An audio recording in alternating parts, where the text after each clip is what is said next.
البدع والأهواء، أهل البدع العقائدية وأهل البدع السياسية. أنا أقول بيننا وبينكم السلف، بيننا وبينكم الكتب، كان فيقول البدع بيننا وبينكم. Bismillahirrahmanirrahim. Alhamdulillah hamdan katsiran thayyiban mubarakan fih, kama yuhibbu rabbuna wa yardah. Asyhadu an la ilaha illallah wahdahu la syarika lah, wa asyhadu anna Muhammadan abduhu wa rasuluh sallallahu alaihi wa ala alihi wa ashabihi wa man tabi'ahum bi ihsanin ila yaumiddin. Amma ba'd.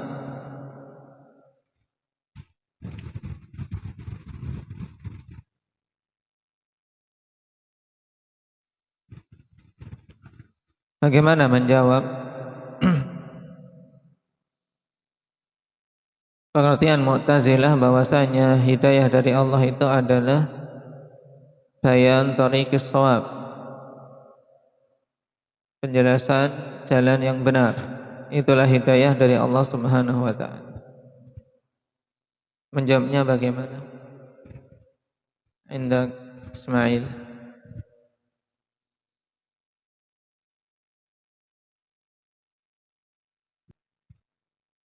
Baik, kita katakan bahwasanya pengertian yang didatangkan oleh Mu'tazilah itu pengertian yang tidak benar. Nah, dikarenakan hidayah dari Allah Subhanahu wa ta'ala tidak hanya penjelasan jalan yang benar, tapi juga yang dimaksud dan bahkan itu kebanyakannya ketika dinisbahkan kepada Allah, nah, yaitu hidayatut taufik, di mana hanya Allah Subhanahu wa ta'ala saja yang bisa memberikannya. Innaka la tahdi man ahbabta walakinnallaha yahdi man yasha.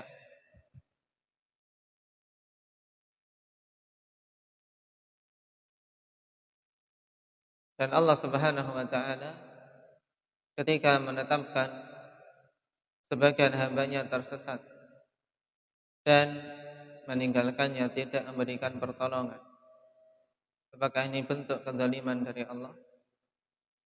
Hendak kasih?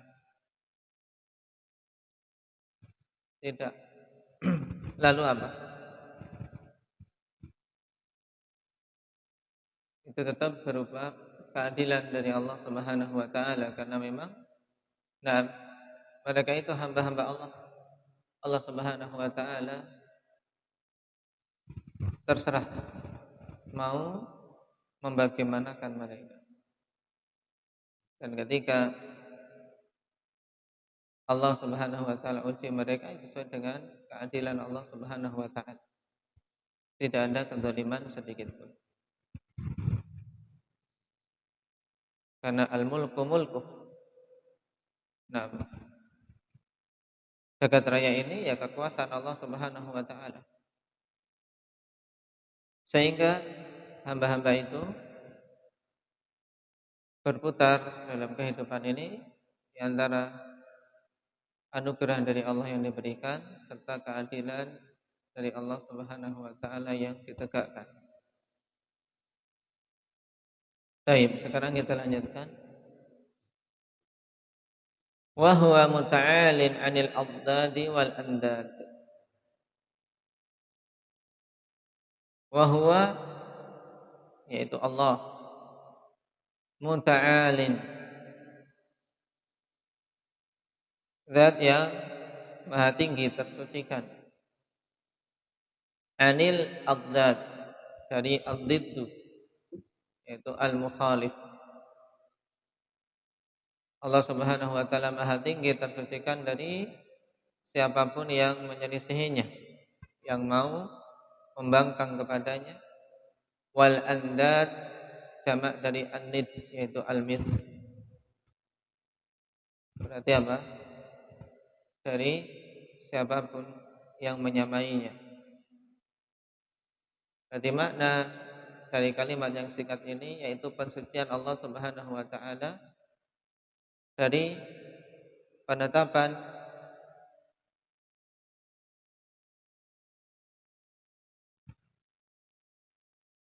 permisalan, yaitu sesuatu yang menyamai dan yang menandingi Allah Subhanahu wa taala. Qala Ibnu Abil Izz rahimahullahu taala fi syarhih, ad-diddu al-mukhalif, itu yang menyelisihi. Jamaknya ad-dad. Wan niddu al-mithl, yaitu yang menyamai. Fa huwa subhanahu la mu'aridha lahu, bal ma syaa kana wa ma lam yasha' lam yakun. Sebab Allah Subhanahu wa taala itu tidak ada satupun yang bisa membangkang dan bisa menolak keputusan Allah Subhanahu wa taala. Bahkan apa saja yang Allah kehendaki mesti terjadi, dan apa saja yang tidak Allah kehendaki tidak akan terjadi. Ini yang diinginkan dari wa huwa muta'alin 'anil aqdar. Tidak ada yang mampu satupun dari kalangan makhluk yang bisa menolak ketetapan Allah, membangkang keputusan-keputusan Allah. Kemudian juga muta'alin 'anil andad, ai wala mithlalah, tidak ada yang menyamai Allah Subhanahu wa taala. Kama qala ta'ala wa lam yakul lahu kufuwan ahad. Tidak ada bagi Allah Subhanahu wa taala satupun yang menyamainya. Dan ayat ini juga semakna dengan beberapa ayat yang lain, yaitu apa? Oke.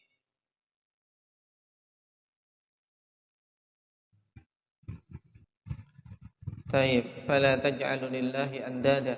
Tapi di sini bentuknya apa? Bentuknya larangan dari Allah Subhanahu wa taala yang berbentuk khabar, apa ini? Laisa kamitslihi syai'. Nah, yang lainnya apa? Indak Maulana.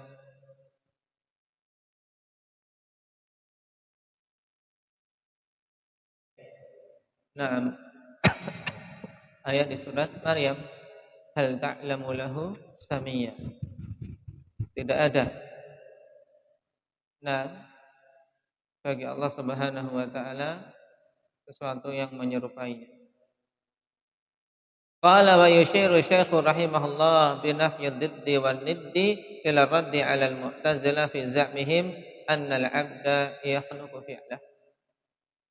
Dan Syekh mengisyaratkan dengan peniadaan ad-didd wan nidd pada bantahan kepada orang-orang Mu'tazilah tentang sangkaan mereka bahwasanya hamba itu menciptakan perbuatannya sendiri. Nah, sebagaimana kita ketahui bersama ikhwan dalam banyak durus, bahwa di antara keyakinan orang-orang Mu'tazilah yaitu khalqu af'alil ibad, bahwa manusia itu, makhluk-makhluk ini menciptakan perbuatan-perbuatan mereka sendiri.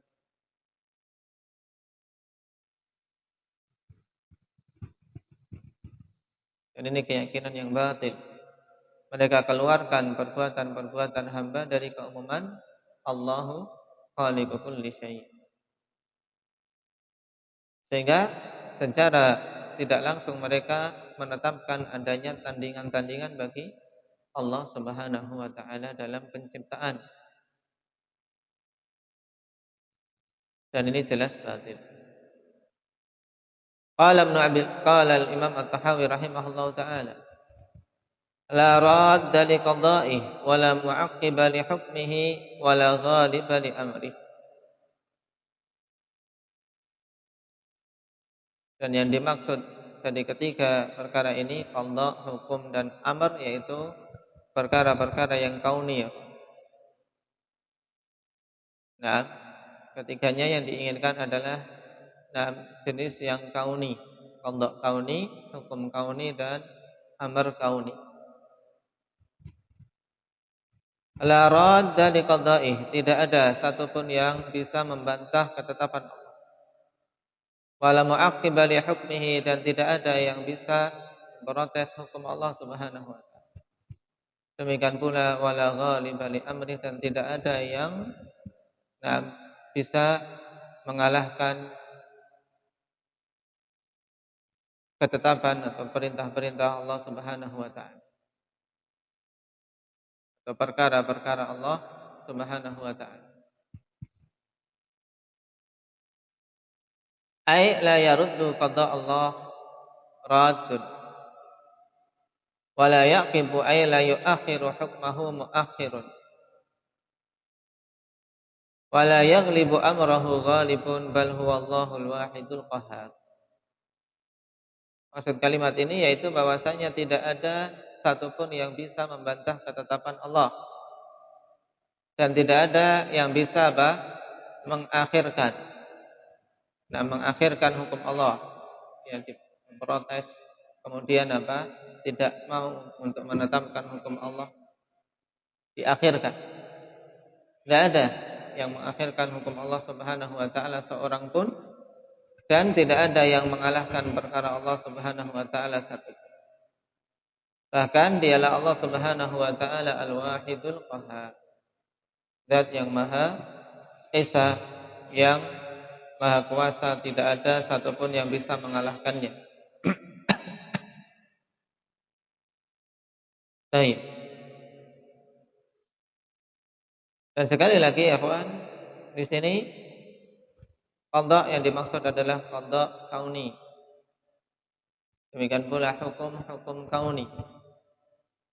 Baik, adapun hukum syar'i, maka di sana ada hamba-hamba yang mereka membangkang hukum Allah Subhanahu wa taala secara syar'i dengan dengan meninggalkannya, sebagaimana yang dilakukan orang-orang kafir. Paham? Tapi kalau hukum kauni tidak ada yang mampu untuk mengakhirkannya. Adapun dalil tentang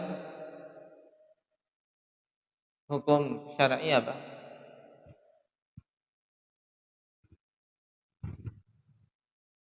Yaitu firman Allah Subhanahu wa taala, "Dzalikum hukmullahi yahkumu bainakum." Itu adalah hukum Allah Subhanahu wa taala, Allah tetapkan hukum di antara kalian. Nah, adapun hukum kauni ya la mu'aqqiba li hukmi. Tidak ada satupun yang mampu mengakhirkan hukum Allah Subhanahu wa taala yang kauni.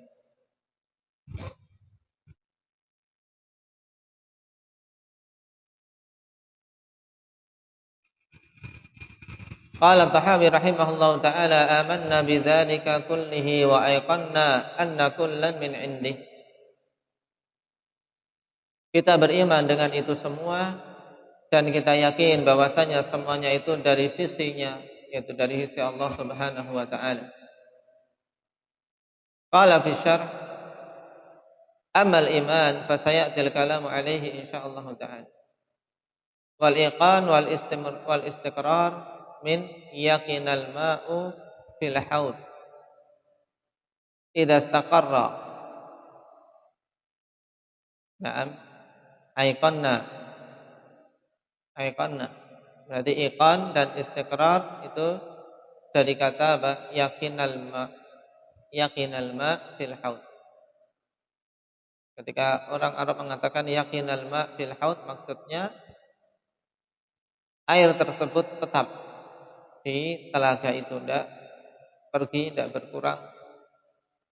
Idza istaqara, apabila airnya tetap. Wa tanwin fi kullan badalul idhafah, ai kullu kainin muhdatsin min indillah. Nah, jadi tanwin badal di sini.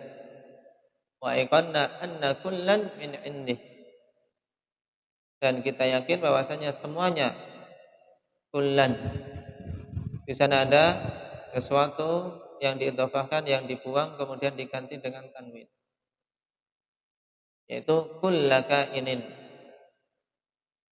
Kita semua yakin bahwasanya semua yang ada, atau kulla muhdatsin, semua yang diciptakan itu dari sisi Allah Subhanahu wa taala. Ai bi qada'ihi wa qadarihi wa iradatihi wa masyiatihi wa takwinihi. Nah, maksudnya itu dengan takdir dan ketetapan Allah serta kehendak dan masyiahnya dan penciptaannya. Wa sayatil kalamu ala dzalika fi mawdhihi insyaallah ta'ala. Dan akan datang pembicaraan tentang hal tersebut di tempatnya insyaallah.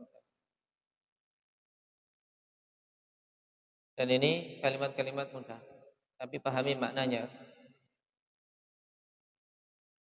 Qala rahimahullah, wa inna Muhammadan 'abduhul mustafa wa nabiyyuhul mujtaba wa rasuluhul murtada. Dan beriman bahwasanya Muhammad itu adalah abduhu al-mustafa. Itu hamba Allah Subhanahu wa taala al-mustafa, yaitu yang terpilih.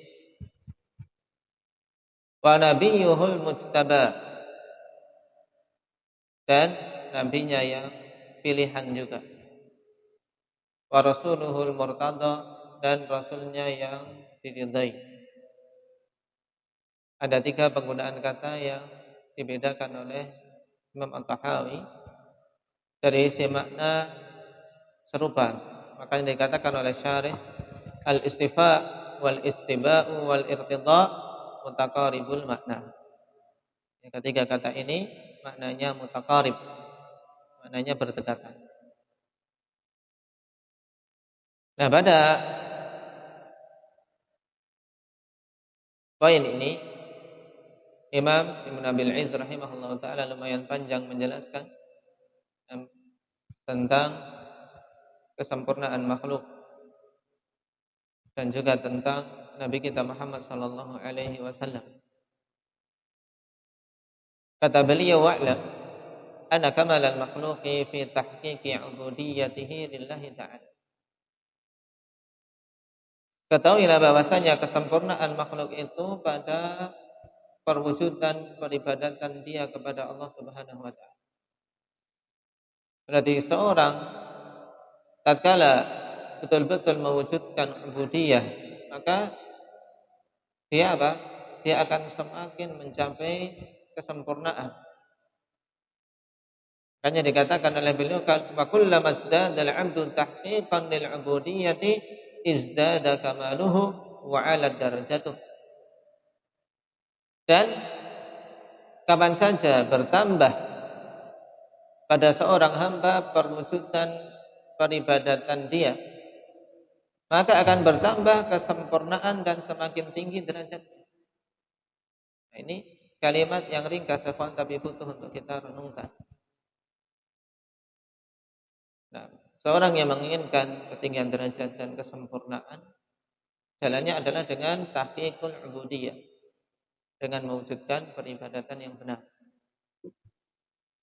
Faman tawahhama anna al-makhluqa yakhruju 'anil 'ubudiyyati biwajhin minal wujuh wa anna al-khuruja 'anha akmal fa huwa min ajhalil khalqi wa adallihim. Dan siapa saja yang menyangka bahwasanya makhluk itu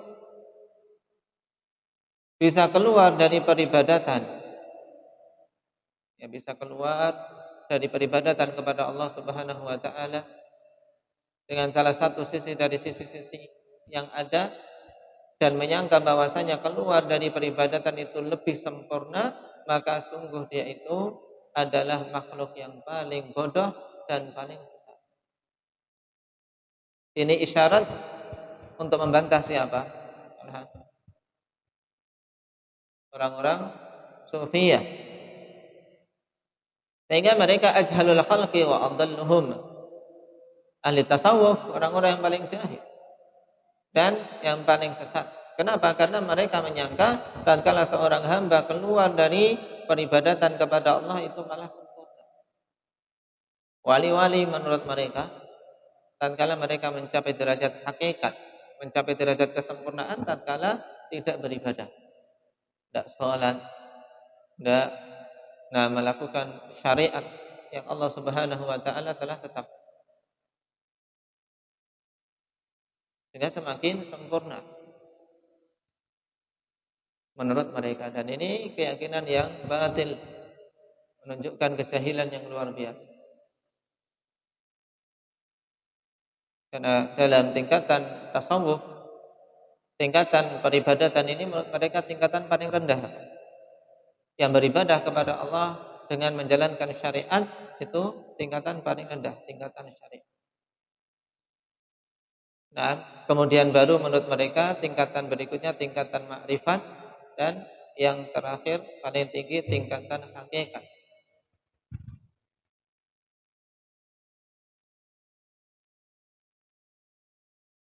Berarti menurut mereka tingkatan para rasul tingkatan yang paling rendah. Dan ini sebesar-besar kesesatan. Qala ta'ala wa qalu ittakhadar rahmanu walada subhanahu fal ibadun. Sampai di sini itu saja. Nah, harusnya dilengkapkan. Di tempat saya kok fal ibadun. Fal ibadun mukramun. Wa qalu ittakhadar rahmanu walada subhanahu fal ibadun mukramun. Mereka mengatakan Ar-Rahman, yaitu Allah Subhanahu wa taala, telah mengambil anak. Subhanahu, maha suci Allah Subhanahu wa taala dari yang demikian. Bahkan mereka itu, yaitu para malaikat, adalah hamba-hamba yang dimuliakan, ibadun mukramun. Hamba-hamba yang dimuliakan. Nah, pemuliaan para malaikat kenapa? Karena mereka hamba-hamba yang senantiasa mewujudkan beribadah, tidak pernah bermaksiat. Ila ghairi dzalika minal ayat, dan ayat-ayat yang lain yang selainnya. Wa dzakara Allahu nabiyahu sallallahu alaihi wa ala alihi wasallam bismil 'abdi fi asyrafil maqamat. Dan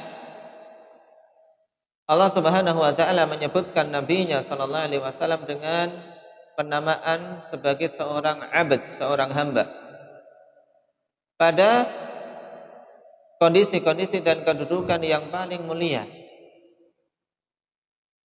Yang pertama, faqala fi dzikril Isra. Allah katakan dalam penyebutan Isra, dan Isra wal Mi'raj ini merupakan peristiwa yang menunjukkan kemuliaan Nabi kita atas para makhluk yang lain. Allah sebutkan dengan nama hamba, subhanalladzi asra bi'abdi. Maha suci zat yang telah memperjalankan hambanya. Disebut sebagai seorang hamba. Wa qala ta'ala wa annahu lamma qama 'Abdullah yad'uh. Ini dalam maqamud dakwah. Ketika Allah Subhanahu wa taala menyebutkan kedudukan dakwah Nabi kita Muhammad sallallahu alaihi wasallam, bahwasanya beliau yang berdakwah, Allah sebut sebagai hamba. Wa annahu, dan tatkala lamma qama 'Abdullah yad'uh, tatkala hamba Allah berdiri dan berdakwah, menyeru kepada jalan Allah Subhanahu wa taala. Wa qala ta'ala fa auha ila 'abdihi ma auha. Ini fi maqamil iha, yaitu pada kedudukan penerimaan wahyu. Kami wahyukan kepada hambanya, dan Allah wahyukan kepada hambanya apa-apa yang dia wahyukan. Fa auha ila 'abdihi ma auha. Dan penerimaan wahyu kedudukan yang mulia. Kemudian fi maqamit tahaddi. Yang keempat dalam kedudukan untuk menantang musuh-musuhnya. Berhubungan dengan Al-Qur'an. Wa qala ta'ala wa in kuntum fi raibin mimma nazzalna 'ala 'abdina. Jika kalian ada keraguan terhadap apa-apa yang kami turunkan terhadap hamba kami. Ini maqam apa? Maqamut tahaddi.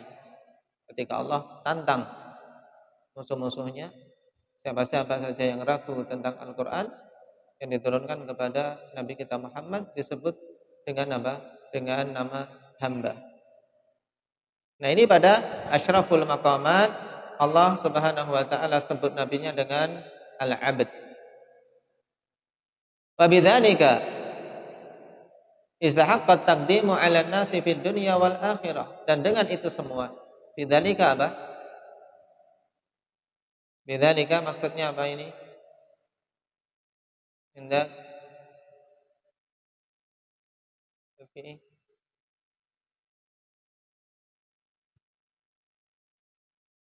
Hah? Fi tahqiqi ubudiyatillah. Nah, dan dengan mewujudkan peribadatan kepada Allah Subhanahu wa taala. Tahqiqul ubudiyah. Nah, istahaqqat taqdim 'ala an-nasi fid dunya wal akhirah. Beliau pantas untuk dikedepankan atas seluruh manusia di dunia dan di akhirat. Kenapa? Karena beliau yang paling sempurna dalam apa? Dalam mewujudkan peribadatan kepada Allah Subhanahu wa taala.